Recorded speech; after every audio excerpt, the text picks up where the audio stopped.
Hey, I'm CDiinky. Alrighty guys, in today's video, to all of the bow users and abusers, rejoice, as I have found a extremely strong build for you guys. It is going to be very focused on crit damage, and as you can see, we are going to be in a new game +4 because we have here an infused bard's bow. This build is super strong and you're going to be dealing a bunch of crit damage. I think the crit damage is going to be like over 240% if you replicate this exact build. So let's get into it. With the build today, I've got a level 15 infused bard's bow. You only get this in new game +4. So if you're not in new game +4, you can definitely use this build in earlier new game pluses, but it's going to be a lot harder because on this bow, we have crit damage up best, which is going to increase our critical hit damage by 60%. And then we also have critical hit chance, which increases our critical hit chance by, I think, 5%. I could be wrong. And we're also rocking a bow instead of a crossbow because we're going to use this with the antlion set. And if you did not know, the antlion set has quick draw, which is the set bonus, which makes it faster reload speed while in combat. So it pretty much just means you're able to shoot your bow a lot quicker. This also works with crossbows, but I find it a normal bow, it is a lot easier. So with the trinkets today, we have a trinket here that I got pretty lucky getting. It has crit damage major and crit damage best, as well as implant weakness salt. So when we are going to fight the wasp queen and the mantis, we are going to be dealing 50% more elemental damage to them. And then with the crit damage best, we are getting another 60% bonus on top of that. And then with the crit damage major, we are getting a 40% crit damage bonus on top of that as well. So with just our bow and our trinkets alone, we are getting a 160% bonus, which is just insane. Now once again, I'm rocking the entire antlion armor. I'm just going bulky here because the sleek effect just reduces your thirst drain, and in new game plus you really don't need that, so just go bulky for more defense. And with the mutations, we are going sharpshooter because with sharpshooter, obviously it is going to work with bows. The mastery bonus, candy arrows unlike their special properties, but this doesn't include salt arrows, so salt arrows don't have a special property if you guys were wondering. I'm only using this because it has the effect of bows and crossbows have an increased critical hit chance. I'm not sure of the exact critical hit chance rate. I think it's maybe 7.5% for Bowmaster 3 out of 3, or Sharpshooter I should say. So it's going to increase our critical hit chance a lot more. Cryptographer an added 5% critical hit chance, and then Trapper Peeper 3 out of 3 for plus 60% once again extra critical hit damage, which is just insane. Cardio fan, so we can just keep getting our stamina back almost instantly. And then I couldn't find out a final mutation to use. If you want to use the Spicy Safety or Mithridism versing a boss, you definitely can. I'm just going with Mysterious Stranger because with bow builds, it's kind of hard to be in their face and block at the same time. So if you're a solo player, just go ahead and use the Mysterious Stranger as you're going to have a helpful ally. Now, if I've done my math correctly, we are gaining a roughly 200 around the mark 200% increased crit damage rating, which is just insane, and you're going to find out how OP this build is going to be. And once again, in every single build video I make, the meals you would like is perfect toast for increased critical hit chance and yoked blows. The yoked blows and critical hit chance does really help you with this build because it's going to increase your critical hit damage again. Sticky boss sauce so you have more crit chance, sticky human food for damage resist, and liquid rage for the plus attack damage. Let's go ahead and chow down on all these smoothies. And now while you're also rocking this build, you can definitely go ahead and rock a shield if you aren't comfortable perfect blocking with the bow, but I'll just recommend bringing a shield along just in case. So let's go ahead and start off with the Wasp Queen boss fight. Fingers crossed she doesn't have high defense, but it really shouldn't matter because our critical hit damage is just going to skyrocket through the roof and her HP. And you're going to see just how quick we will be able to shoot our arrows with the antlion set on.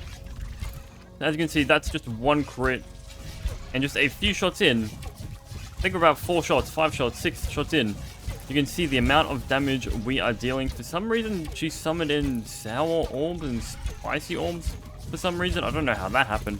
Anywho, as you can see, she has just gone to her first scream, and she's almost about to die, which is just insane. The amount of damage we are dealing is crazy. And we've got our Mance in, which is going to stagger the wasps. You can go ahead and shoot the wasps as well, but I don't think critical hit rate increases your damage against them. But if you want to just keep focusing the wasp queen, as you can see, we are getting a bunch of crits, and we just ran out of our stamina.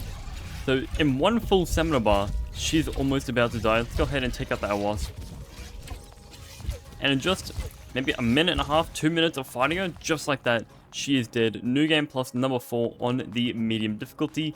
The only downside with this build is that after you fight them, you're going to need to pick up all your arrows again. So let's go ahead and pick all these guys up, and then we'll go ahead and loot her and see what we get.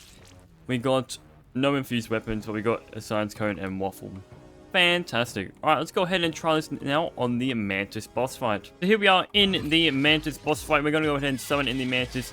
Now this build is definitely a bit risky when it comes to the Mantis, as in New Game Plus 4, the Mantis is going to summon in a few of her little babies over in this corner. But if you go ahead and aim for the eyes, which is going to be her weak point, you're going to deal even more crit damage. Go ahead and avoid that jumping attack. And as you can see, just from a few hits and hitting the eyes, we have done just under a quarter of her HP. Her baby should be spawned in now. Now if the baby spawned in, it should be really easy as well. Just a few crits to the eyes and like 3 hits, it is already dead, and I'm dead as well.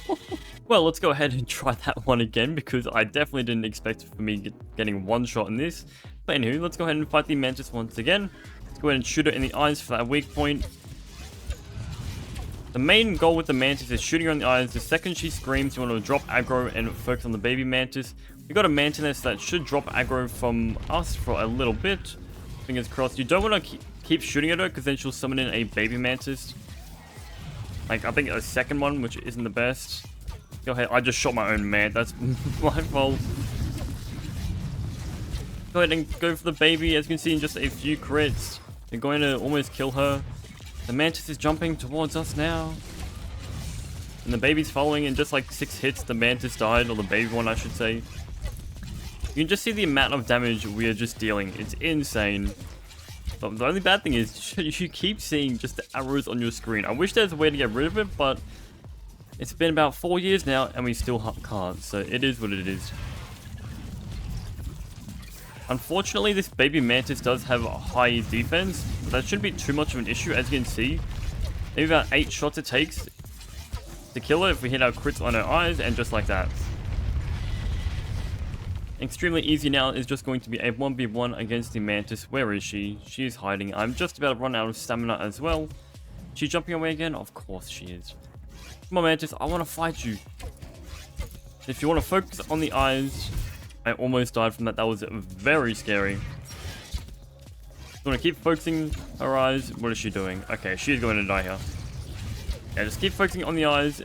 And just like that, the Mantis is down.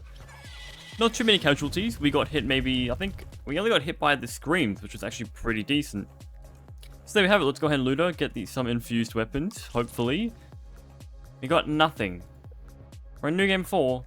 Where are my infused weapons, game? Now, once again, the bad thing about this is that you're going to need to run around and pick up all of your arrows once again. This also works with non-elemental arrows, if you guys were wondering. I was just using elemental arrows for more damage, and then, of course, the implant weakness salt. So with all that said, guys, if you guys did enjoy this video, please make sure to leave a like and a subscribe, and a comment down below if you're going to use this build. I would really appreciate that, and I'll catch you guys in the next video. Hint, hint, it may be a two-handed weapon video, so stay tuned for that one.